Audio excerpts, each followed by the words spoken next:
Memories of Folkestone 3 provides an outline of the history of the town of Folkestone from 1939 until the early 1970s.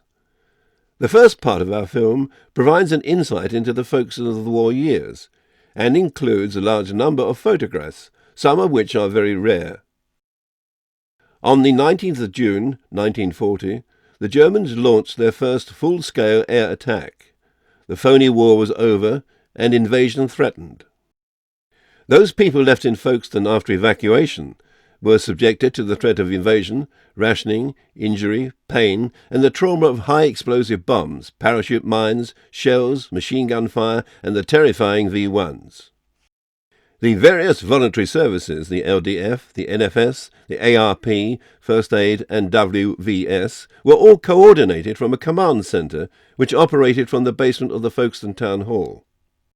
The vast range of situations, fatalities, injuries, fire, and devastation, were handled so bravely by these dedicated services, and it characterized the spirit and resilience of the people of Folkestone, whose acts of heroism went largely unrewarded.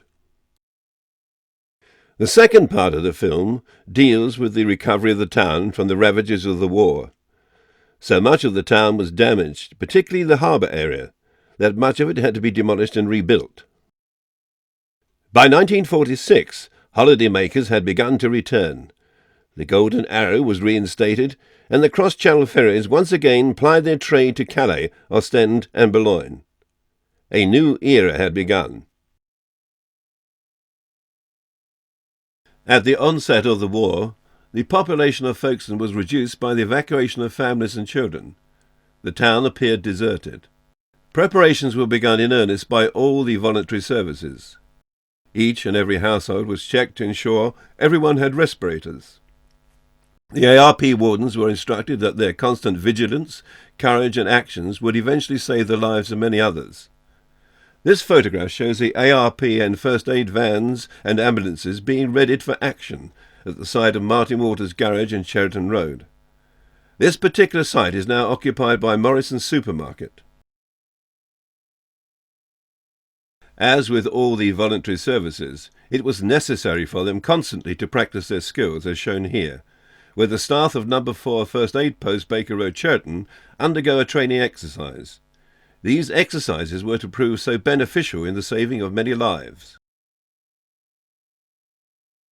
The windows of all buildings were required to have blackout curtains, with glass covered with brown sticky tape and car headlights masked, whilst buildings were surrounded by sandbags to offset blast damage, as shown here, where the staff of No. 4 First Aid Post Baker Road, Cheriton, posed for a photograph. To compensate for the shortage of ambulances, large family saloon cars were often modified or cannibalized, such as this Dodge saloon. Standing by the vehicle is its driver, William Pritchard, who was attached to C Group ARP post at Baker Road, Cheriton. There were 5 designated first aid posts, and teams shared the posts with the ARP. Number 1 was the Royal Victoria Hospital. Number 2 was at the Salvation Army HQ in Bradstone Road, and features George Burville in the photograph. Number 3 was at the Chichester Hall, whilst Number 4 was at Baker Road, Cheriton.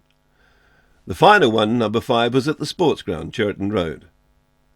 Whenever practice alerts were sounded, ARP wardens and many others grabbed their tin hats together with their gas masks and rushed to their posts, then telephoned the central control room for instructions. The local defence force later became known as the Home Guard. Here, outside the Lower Lees Lift House in Lower Sandgate Road, the 8th Battalion Cinqueports were inspected by Lieutenant General Sir Edmund Schreiber, KCB, DSO, CNC, South Eastern Command. Often later referred to as Dad's Army, they were an integral part of our overall defence strategy. The Civil Defence Services, rescue and first aid teams worked together through the constant trauma of enemy action. They and the fire service were always ready and on call. In this photo, the Folkestone Borough Council firemen, complete with their brass helmets, are seen in the playground of Dover Road School. The others in the picture are auxiliary firemen. In response to a BBC broadcast on the 14th of May for